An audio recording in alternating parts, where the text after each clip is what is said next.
Stop overcomplicating AI game development. Today, I'd like to talk about how I like to prompt AI for game development. I'm going to cover how I talk to Claude as a teammate, why I'm not worried about writing the perfect prompt, and my workflow. The big idea is that you don't need to have the perfect prompt when you talk to AI, whatever your agent or model is. I use Claude, and I know recently, since Opus 5 has come out, we've seen all these one prompt posts, all these hype games where you have to give it 12 agents and they have to do subtasks and monitor what each agent is doing. And when it comes to true game dev, if you're using AI, you don't need that complexity.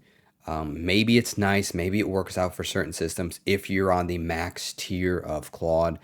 But for the average person, the person like you who pays for the base version of Claude, it's a waste of time and tokens for you. One, you don't need to one-shot your game. You're not going to be able to, especially if you want to make a real game using an engine like Unity, Claude, or Godot. But you don't need to over-engineer it. You don't need to tell multiple agents to do all kinds of subtasks. If Claude wants to do that as it's creating the game for you or helping you create the game, that's fine, but you don't need to over-engineer it. And this is just what I've found from my own personal experience. One of the biggest things I learned while making games with AI and Unity was to talk to Claude as if it's a teammate, as if it's a real person sitting next to you and teammate a developer. I talk to it in natural speak, natural talk, as if I'm sitting next to a teammate, like I've said, and I'm just giving it my thoughts, my thought process. I'm the director.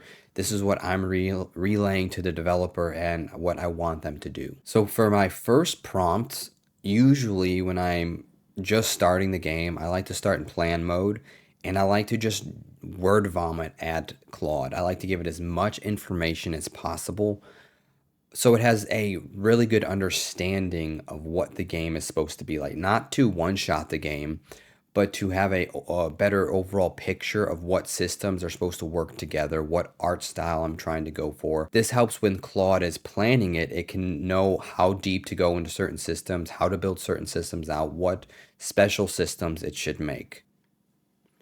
Later on, I'll get into this more deeper later, but after the first initial large prompt and plan mode, I go to smaller prompts and more focused specific prompts. Another thing I see with other developers, and I've run into it myself on purpose and accidentally, is using the most powerful model for everything. And that's just overkill. It's a waste of tokens, especially, and it's just not needed. Stronger models are good for planning and architecting, and then weaker models are good for smaller tasks, maybe some debugging, maybe some error fixing. You should bounce back and forth between certain models dependent on what you're actually needing done. When you transition from traditional game dev where you're not using AI and to now the more modern version or the AI version, I guess doesn't have to be modern. It's just a subsect or a diversion, a divide from the main traditional route. But anyways, when you go down the AI route, when you're using AI as your developer, the workflow doesn't change. You still have to plan what you're going to do. You still have to implement it, inspect the plan, make sure it's right before you implement it, build it, test it, and repeat. The process doesn't change. The only difference is now you're not coding, or maybe you're coding some in Claude or Codex or Grok, whatever you're using, they're helping you code or coding for you. So like I said before, I like to talk to Claude as if it's a teammate. I look at myself as the lead developer or the director of the game, and I like to tell Claude or have Claude do all the coding. Not that I can't code, but I can't code as fast as Claude could. And it's just way easier. I can focus my time into design, into level creation, into a lot of other areas while Claude is working at the same time. To go back to how I speak to it, it is another teammate, and that's how I like to treat it. The more context you give it, the more details, game examples, visual context, where assets are, the better it's going to perform. And these models, these agents are designed in a way where they're designed for the average person to be able to use. You don't need to be over technical. Sometimes you should be if you're needing to correct things or you have a simpler way to do it and you have some game dev or Unity or whatever engine knowledge. But for the most part, speaking to it in a natural way is going to be the best way for you. Just whatever, however you speak in your mind, however you're typing it out on paper or in your prompt or whatever, just send that off to Claude. You don't have to over engineer it. So, like I said previously, context is extremely important. Giving Claude the right context is far more important than writing the perfect prompt, at least from my experience. Giving it your goals, screenshots of example maybe from other games, like if you want to have art similar to Firewatch or UI similar to, say, Dead Space or something, reference games, pointing it to asset packs that you want to use. I would have asset packs pre-installed and then point it to it if you know you're going to use those. Existing systems, when you can give it more context, it doesn't have to try as many things. It doesn't have to waste tokens. When you point it to the right direction, the right asset, the right files, the right folders, it doesn't have to search around as much. This is saving you money and tokens. When you give it exactly what UI visuals you want created, it doesn't know or doesn't have to guess what you're going for or spend tokens and time giving you a UI that it's not right at all and you just completely trash. So giving it as much context as possible, I find really helps with development. And when you are creating, when you're in the engine and it creates some systems or you're playtesting it and you see the UI is a certain way that you don't like it, or some effects are happening that are too large or too small, or some assets are not rotated or scaled the right way, whatever it is, take screenshots and in your next prompt when you're trying to correct that, provide those screenshots to Claude. So like I said, when I first create the game from starting from scratch, I offload everything I know at that point to Claude. I give it all the information I can, not because I want it to build everything from scratch or completely build every system. I do want a decent version V1 of the game, but it's more for its understanding of the whole system. It's instead of a lot of people like to divide from the get-go everything into small, isolated subsystems, but then Claude doesn't have a real good understanding if you say build a character controller and then build an enemy and then build a health system. It needs to, in between that, piece it together. And a lot of times things can be not connected correctly, or there can be a lot of overlap with redundancies in code. If you give it an overall larger picture from the get-go, it has a much better understanding of what it needs to get done and what systems need to work together. Now, after the initial build, now I said before, I start in plan mode and then I implement it. So after the initial prompt and build in the first version, then I like to focus down into more specific chats and systems. I will try to keep the conversations isolated to specific systems and tasks, just so it doesn't use as much context for tokens. And sometimes it just gets too bloated or hallucinations start to happen. So then, if I'm fixing bugs, I'll keep them isolated. If I'm just working on UI, I won't do UI and then enemies. I'll just do a singular chat and prompts for UI. And if I need to shift focus to, say, enemies in the game, I'll start a completely new conversation. And Claude has the context of a game. It can search things. It doesn't need to search everything. It knows it doesn't need to search everything, but it will be able to have enough context inside of your game because it has access to your project in Unity. It will have enough context to take what it needs to know and implement those changes. Using the right model in the appropriate time is very important.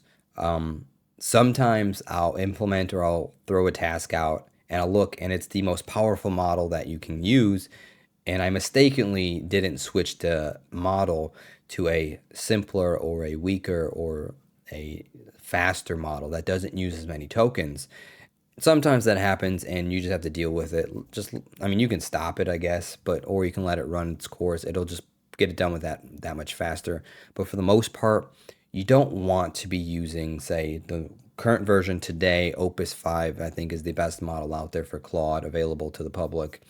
You don't want to be using Opus 5 for everything across the board. If you need to fix simple bugs, use Sonnet or something. If you need something in between, you can use a weaker version of Opus or something in between other than that. Sometimes Sonnet can handle a pretty good amount of tasks on its own because for the most part, the coding systems in game dev are not that complex. Pretty much everything in game dev is you have an input, the player has an input, and something needs to be done. Or you walk into a trigger and something needs to be done. You press a button, something needs to be done, and action happens. You press a key, some method is fired, right? Something gets done. Now, what makes game dev so complex is all the systems working together with all the other aspects of game dev like art and animation and optimization and sound and juice and polish. That's what makes game dev super complex, not the coding by itself, all the systems working together. So for the most part, Sonnet can handle a vast majority of the coding. Architecture, one of the stronger models are probably better to use, but the idea here is split up what models you're using based on what tasks. Now, you're not always going to understand or know what to do or what models. So if you're not sure, go for a larger model or somewhere in between. But for the most part, try to divide them up. You'll stretch out your tokens a lot further and you won't reach your usage limits as fast. For me, again, this is all just my perspective of my experience using Claude with Unity and my time online scrolling and seeing what people are sharing and what I observe. I see for the vast majority of really hype AI people, they like to extremely overcomplicate systems. I think partially for the hype, so they could be the next best person or the frontier of how to write the best prompt and everything. But I think also game devs watch these, who are people who are just getting into using AI, and they think they have to automate and optimize everything. And I find when I try to do that, when I try to connect other systems via MCP or some other connection, like with Blender or some 3D modeling AI or something else, I spend more time trying to figure out and configure the automation system with these other tools and apps than I would have just talking to Claude and getting it done, implementing it the harder way with human interaction or human involvement. You don't need 27 or 12 or whatever agents working at the same time, double checking each other's work and doing all these other systems. Game dev, like I said before, is not super complex, at least the coding part by itself. All the systems together, wrapping it together is a super complex thing. And that's why AI can't do a vast majority of it. But the key takeaway here for this one is to keep your systems really simple. Talk to AI, have it implement your tasks, and then test them, repeat, and move on. You don't need to automate everything. You're going to spend more time wasting time automating everything, trying to get it to work perfectly when in the end, it's just not going to work how you want it to work. Now, that doesn't mean in the future more of these apps and automations won't become easier and more built in. But right now, in its current state, I find trying to automate everything or overcomplicate everything just wastes more time than it's worth. So my overall workflow when it comes to AI with game dev is the same as my workflow before I started using AI with game dev. I plan out what I'm going to do. I make sure it all makes sense. Then I build it, I implement it, I test it, and I repeat. I either fix what needs to be fixed, or I polish it or add juice, or I move on to the next system. AI has not changed the game dev process at all. It's increased speed for certain areas like coding, but it hasn't changed the overall system. It hasn't changed the overall workflow. You're still safe as a developer. You're not doing anything different. The people who are trying to automate everything, they're the ones trying to change the system, but the system hasn't changed. You still have to have a huge hand in the whole system Most of the work done is still by humans, by people.